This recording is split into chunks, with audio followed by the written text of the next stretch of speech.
গুৱাহাটীত এটা silent vote পৰিব আৰু কংগ্ৰেছ দলৰ প্ৰাৰ্থী মীৰা বৰঠাকুৰ ডাঙৰীয়ানী জিকিব। ইতিমধ্যে গুৱাহাটীৰ ৰাইজে নিজৰ মন বনাই লৈছে, সকলে বাট চাই আছে কেতিয়া 7 তাৰিখ আহিব। সকলে ৰাতিপুৱা লাইনত থিয় হৈ হাতৰ চিনপত ভোট দি মীৰা বৰঠাকুৰ ডাঙৰীয়ানীক এটা ঐতিহাসিক বিজয় দিবলৈ গৈ আছে। এতিয়া কথা হ'ল ব্যৱধানৰ,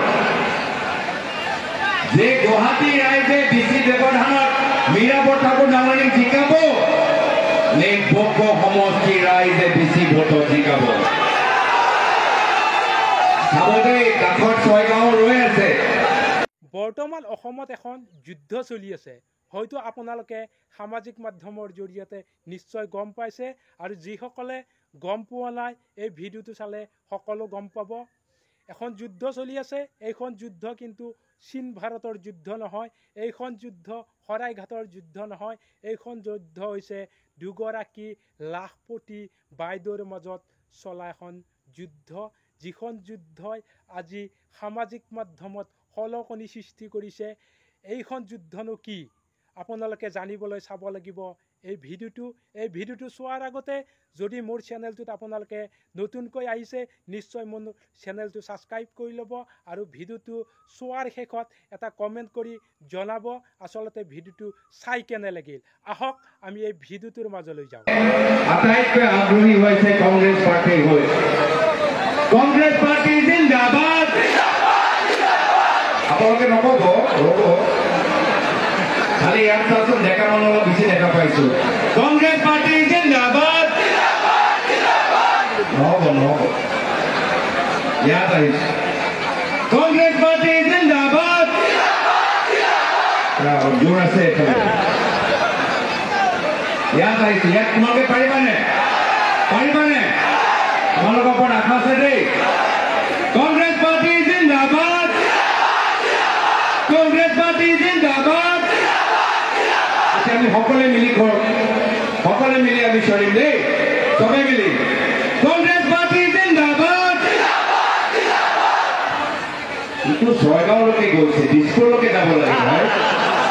ইটো ৰাতিপুৱা ইমান সমষ্টিলৈ গৈছে, অলপ মামালে আমি মামা কাণত পেলাবলৈ বিচাৰোঁ। হ'ব, মামা অলপ দিন আহি ইয়াত সভা কৰি গ'লতো, মামা ইয়াত নাই। মামা ইয়াতো আমি এটা তেওঁৰ কাণত আমাৰ নিজৰ কণ্ঠৰ শক্তি আমি শুনাবলৈ বিচাৰোঁ। কংগ্ৰেছ পাৰ্টি জিন্দাবাদ। কংগ্ৰেছ পাৰ্টি জিন্দাবাদ। কংগ্ৰেছ পাৰ্টি জিন্দাবাদ। শ্ৰদ্ধেয় ৰাইজ, আজি ৰাতিপুৱা মই গুৱাহাটীৰ পৰা এৰিলোঁ। গুৱাহাটীত মই য'তেই যাওঁ প্ৰত্যেক অঞ্চলত প্ৰত্যেক ৱাৰ্ডত মানুহে এটাই কথা কয় যে এইবাৰ গুৱাহাটীত এটা সাইলেন্ট ভোট পৰিব আৰু কংগ্ৰেছ দলৰ প্ৰাৰ্থী মীৰা বৰঠাকুৰ ডাঙৰীয়ানী জিকিব। ইতিমধ্যে গুৱাহাটীৰ ৰাইজে নিজৰ মন বনাই লৈছে, সকলে বাট চাই আছে কেতিয়া 7 তাৰিখ আহিব। সকলে ৰাতিপুৱা লাইনত থিয় হৈ হাতৰ চিনপত ভোট দি মীৰা বৰঠাকুৰ ডাঙৰীয়ানীক এটা ঐতিহাসিক বিজয় দিবলৈ গৈ আছে। এতিয়া কথা হ'ল ব্যৱধানৰ, যে গুৱাহাটী ৰাইজে বেছি ব্যৱধানত মীৰা বৰঠাকুৰ ডাঙৰীয়ানীক জিকাব নে বক সমষ্টি ৰাইজে বেছি ভোটত জিকাব। চাবদেই কাষত 6 গাঁও ৰৈ আছে। 6 গাঁৱৰ মানুহবোৰ কৈছে নহয় দাদা কি কয় আহিলে বকত, আটাইতকৈ বেছি ব্যৱধানত 6 গাঁও সমষ্টি জিকাব। মই পুনৰবাৰ আপোনালোকক সুধিব বিচাৰিছো, আটাইতকৈ বেছি ব্যৱধানত জিকাব পাৰিবনে?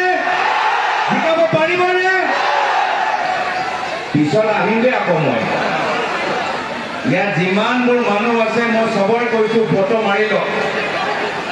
যদি বেছি ব্যৱধানত জিকাব নোৱাৰিব তেতিয়া আকৌ মই আহিম। আৰু যেতিয়া জিকাব মই মীৰা বৰঠাকুৰ ডাঙৰীৰ লগত আহি ইয়াতকৈ আৰু আমি বহলাই কথাবোৰ পাতি এই অঞ্চলত কি উন্নয়ন কৰিব লাগে আমি সকলোৰ লগত আমি আলোচনা কৰি আমি উন্নয়নৰ কাম আমি কৰি যাম। কাম কৰিবলৈ আহিছোঁ। আমি টকা পইচা কমাবলৈ অহা নাই, আমি মামা মামী হ'বলৈ অহা নাই। মোৰ পিতৃ অসমৰ 15 বছৰ মুখ্যমন্ত্ৰী, আজি তাৰিখলৈকে মোৰ নামত ক'তো বাগান বা মোৰ নামত ক'তো নিউজ চেনেল নাই। মোৰ পিতৃ অসমৰ 15 বছৰ মুখ্যমন্ত্ৰী, মোৰ পৰিবাৰৰ নামত ক'তো হোটেল বা ৰিজৰ্ট নাই। মোক মনত পৰে মোৰ পিতৃ প্ৰয়াত তৰুণ গগৈদেৱে কৈছিল যে ৰাজনীতি হ'ল ৰাইজক সেৱা কৰা এটা মাধ্যম। আৰু এটা কথা কৈছিল, এয়া কৈছিল এই মিছা ক'লে কি ডাল হ'ব, মিছা কথা ক'লে লাভ নাই কৈছিল। কিন্তু আজিৰ তাৰিখত বিজেপি চৰকাৰে কয় মিছা কথা ক'লেহে লাভ হ'ব। তেওঁলোকৰ গোটেই প্ৰচাৰ মিছা কথাৰ ওপৰত নিৰ্ভৰ। জুমলা শব্দটো শুনিছেনে? জুমলা হ'ল মিছা প্ৰতিশ্ৰুতি, আৰু আটাইতকৈ ডাঙৰ জুমলাবাজ হৈছে প্ৰধানমন্ত্ৰী নৰেন্দ্ৰ মোদী ডাঙৰীয়া। প্ৰধানমন্ত্ৰী নৰেন্দ্ৰ মোদী ডাঙৰীয়াই কি ক'লে? 15 লাখ টকা। 15 লাখ টকা হ'ল এটা জুমলা, কোনোৱে 15 লাখ টকা পোৱা নাই। তাৰপিছত বিজেপি চৰকাৰ আহিলে 2016 চনত সৰ্বানন্দ সোণোৱাল ডাঙৰীয়াই ক'লে পৰিৱৰ্তন হ'ল এটা জুমলা। পৰিৱৰ্তনৰ নামত এতিয়া নহৰু 1 কেজি দাম 400 টকা হৈ গৈছে। পৰিৱৰ্তনৰ নামত আজি মাহৰ কাৰেণ্টৰ বিল এতিয়া 800 টকা হৈ গৈছে। পৰিৱৰ্তনৰ নামত এটাহে কাম বিজেপিয়ে কৰিলে, ধনী মানুহ আৰু ধনী হৈ গ'ল, দুখীয়া মানুহ আৰু দুখীয়া হৈ গ'ল। তো পৰিৱৰ্তনো এটা জুমলা। তাৰপিছত আহিলে মামা আহি ক'লে যে আমি কাম কৰিম। অসমৰ মহিলাসকলক কাৰণে এটাই কাম কৰিলে, ফৰ্ম বিলোৱা কাম কৰিলে। ফৰ্ম বিলোৱা বাহিৰে তেওঁলোকে একো কৰা নাই। এতিয়া প্ৰথম ফৰ্ম বিলালে অৰুণোদয় ফৰ্ম। অৰুণোদয় চবে পাইছে? আচ্ছা, অৰুণোদয় কিমান টকা পায় কওকচোন? 1250 টকা। সুধিছোঁ, নাই পোৱা মই জানো, কিন্তু অৰুণোদয় কিমান পায়? 1250 টকা। আৰু গেছ চিলিণ্ডাৰ যেতিয়া গেছ ভৰাবলৈ যায়, গেছৰ দাম কিমান?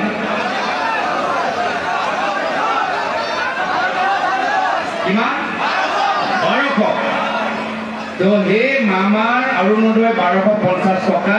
আজি তাৰিখত মূল্যবৃদ্ধি হৈ যোৱাৰ পিছত কাম নাই।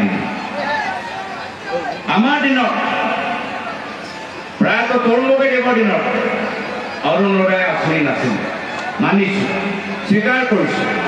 আমাৰ দিনত আমি 1250 টকা অৰুণোদয় আঁচনি দিয়া নাই, কিন্তু আমাৰ দিনত গেছ চিলিণ্ডাৰ দাম 400 টকা আছিলে। আমাৰ দিনত আমি অৰুণোদয় আঁচনি 1250 টকা দিয়া নাই, কিন্তু মাহৰ কাৰেণ্টৰ বিল আপোনালোকৰ 200 টকা আছিলে। আমাৰ দিনত আমি অৰুণোদয় আঁচনি দিয়া নাই, কিন্তু মিঠাতেলৰ দাম 50 টকা 60 টকা আছিলে। আমাৰ দিনত আমি অৰুণোদয় আঁচনি দিয়া নাই, কিন্তু আমাৰ দিনত পেট্ৰলৰ দাম 17 টকা আছিলে। আজি 100 টকা হৈ গৈছে। হ'ব পাৰে আমি নিজৰ দিনত অৰুণোদয় আঁচনি দিয়া নাই। আমি নিজৰ দিনত আমি দিছিলোঁ মামনি আঁচনি, আমি দিছিলোঁ মাজনী আঁচনি, আমি দিছিলোঁ বাইদেউ আঁচনি, আমি দিছিলোঁ নবৌ আঁচনি, আমি দিছিলোঁ বিনামূলীয়া সূতা, আমি দিছিলোঁ বিনামূলীয়া কম্বল, আমি দিছিলোঁ 3 টকা চাউল, আমি দিছিলোঁ হেল্থি পেঞ্চন, আমি দিছিলোঁ বৃদ্ধ পেঞ্চন, আমি দিছিলোঁ আশা কৰ্মী নিযুক্তিকৰণ, আমি দিছিলোঁ অংগনবাড়ী কৰ্মী নিযুক্তিকৰণ, আমি দিছিলোঁ মেট্ৰিক পৰীক্ষাত ফাৰ্ষ্ট ডিভিজন পোৱা ল'ৰা ছোৱালীবোৰক বিনামূলীয়া কম্পিউটাৰ, আমি দিছিলোঁ বিনামূলীয় চাইকেল। এয়া হৈছে আমাৰ দিনৰ কাম। মহিলাখিনি যে কৈছে আমি বহুত পাইছোঁ, অলপ হিচাপ নিকাচ কৰোঁ আহক। মহিলাবোৰে কেতিয়াবা কয় আমি বৰ্তমানৰ চৰকাৰ দিনত বহুত পাইছোঁ। সকলোৱে অৰুণোদয় আঁচনি পাইছে নেকি? জুমলা তাৰপিছত আহিলে কি আহিলে অমৃত কল অভিযান অসমৰ মহিলাসকল নিজৰ ঘৰৰ কাম এৰি অমৃত কলৰ অভিযানত যোগদান কৰিলে ভাবিলে মামাই 10,000 টকা দিব 10,000 টকা পালেনে নাই পোৱা তাৰপিছত মামা আহি আকৌ ক'লে এইবোৰ চব বাদ দিয়ক গছ পুলি ৰোগ তেতিয়াহে গৈ 10,000 টকা পাব